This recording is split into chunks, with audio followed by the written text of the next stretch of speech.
शंके और संशय डालने वाले, मनों को कमजोरियां देने वाले, कहीं पर पात्र भी हमारे सामने आ जाते हैं, कहीं पर हालात भी कारण बन जाते हैं डुलायमान करने के लिए, हालात भी अपना रोल अदा करते हैं, और कहीं पर उन हालातों से ज्यादा एक रोल उनका हो जाता है, जो इस प्रकार से उन हालातों का जिक्र करके मनों में कमजोरियां और संशय पैदा कर देते हैं। और इसलिए उनको यहां तक कहा शहंशाह बाबा अवतार सिंह जी की परिभाषा के अनुसार कि कौन दुश्मन और कौन दोस्त, कि दोस्त पूछा कि कौन, मित्र कौन, और आगे से जवाब ये दिए गए। किसी ने कहा कि जो समय पे तुम्हारे काम आ जाए, मुश्किल पे काम आ जाए, जो इस प्रकार से सब आशाएं तुम्हारी टूट जाएं और वो काम वो कर डाले, वो तुम्हारा दोस्त।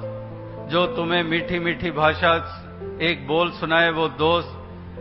किसी ने कुछ पहचान बताई दोस्त की, मित्र की।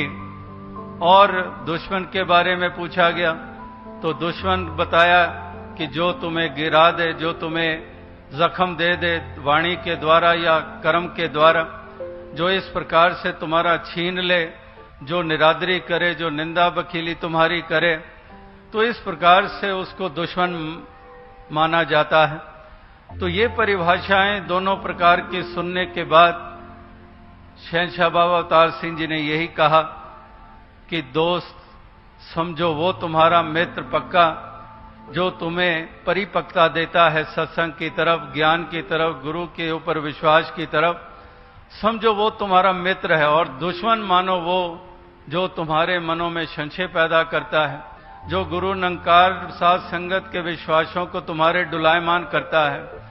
और यहां तक कई तो इतने होशियार होते हैं कि 10 के विश्वास को डुलायमान करके फिर आप खुद भी साथ संगत में आते रहते हैं।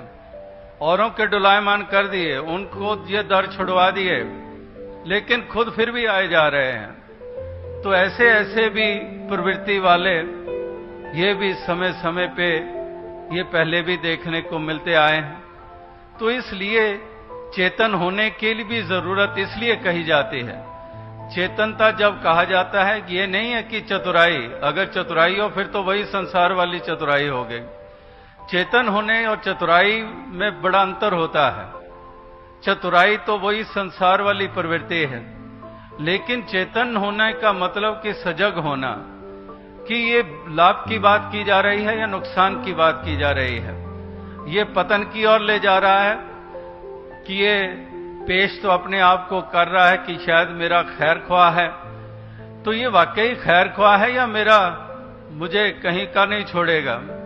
तो इस प्रकार से वो चेतन होना, ये भी इसलिए बार बार कहा जाता है कि जो चेतन होता है, ज्ञानी होए सो चेतन होए, कि वो ज्ञानी अगर होता है तो वो चेतन भी रहता है।